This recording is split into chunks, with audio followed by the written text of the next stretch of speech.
मैं सोच रही हूँ कि ये जो है देश का उपहास वो कर रहे हैं कहीं ना कहीं। चाहे आलू उगाने की उनकी बात हो, चाहे जलेबी अमेरिका में भी, हमेशा देश का उपहास करते हैं। और उनके लिए हर हर कुछ जो है एक जोक है। पहली बार मैं देख रही हूँ कि एक, एक पार्लियामेंट में का जो है इतना मजाक वो बना, एक ही सांस में कह रहे हैं कि हमें अमित शाह जी से जवाब चाहिए। एक सांस में कह हमें अमित शाह जी से जवाब चाहिए कि ऐसा ऐसा स्टूडेंट्स के साथ उन्होंने किया कि नहीं किया। हम यहाँ उनकी बात सुनने के लिए नहीं है, फिर कह रहे हैं कि हमें जवाब चाहिए। ये किस तरह का मजाक ये देश के साथ हो रहा है? मतलब उन्हें कोई लाज, कोई शर्म नहीं रही है। और पूरी दुनिया देख रही है और ये सोच रही है ये किस तरह का पर्सन है जो एक ही सांस में कह रहा है कि अमित शाह मुझे तुमसे जवाब चाहिए कि क्या जो भी उनके क्वेश्चंस हैं कि गोली चली थी क्या, आंखें फूटी थी या जो भी है, लेकिन मैं यहाँ तुम्हारी बकवास सुनने के लिए नहीं हूं। Why should I listen to you? अरे, आप जवाब मांग रहे हैं, फिर आप कह रहे हैं why should I listen to you. एक ही सांस में आप ये ऐसी दो गली बातें कैसे कर रहे हैं? How does this even work? What is he thinking? He is taking people for granted. और फिर एक बात में वो कहते हैं कि अगर उन्होंने गोली चलाने को कहा था तो ही मतलब वो इस बात के दोषी हुए।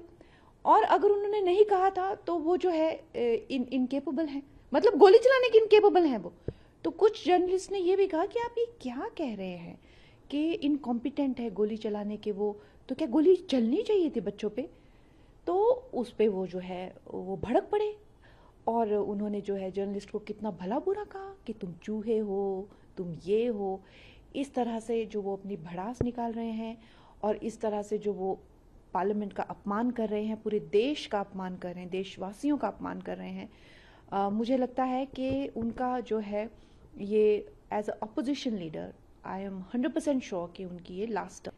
वो तो प्राइम मिनिस्टर का इस्तीफा मांग रहे हैं। वो जो है इस देश के डेमोक्रेटिकली इलेक्टेड प्राइम मिनिस्टर का इस्तीफा मांग रहे हैं, जिन्हें जो है इतना बड़े मैंडेट जो भी तीसरी बार मिला है। तो वो तो हर एक का इस्तीफा मांग रहे हैं। उनको तो लगता है कि उनके सिवाय इस देश में कोई एग्जिस्ट ही नहीं करना चाहिए। और फिर बाकी जो उनकी करतूत है, चाहे वो सोरोस के साथ मिलकर, चाहे वो इंटरनेशनल शक्तियों के साथ मिलकर इस देश के टुकड़े कर देना, इस देश को कहीं का नहीं छोड़ना, उनका तो सीधा सीधा यही है जो मैंने हमेशा पहले से कहा है कि राख हो जाए लेकिन मैं राख पर ही शासन करूंगा। लेकिन उनको और कुछ नहीं पड़ी है। तो वो किसका इस्तीफा मांगते हैं, वो क्या चाहते हैं, उससे क्या फर्क पड़ता है जब जनता को वो मैटर ही नहीं करते हैं। ये तो उनकी माता जी हैं, इटालियन माता जी, जो जैसे तैसे करके ऑपोजिशन को जो है ठूस रही हैं कि इसी को ही ऑपोजिशन लीडर बनाना है। नहीं तो जनता तो उनको बिल्कुल भी 100 इलेक्शन वो हार गए हैं।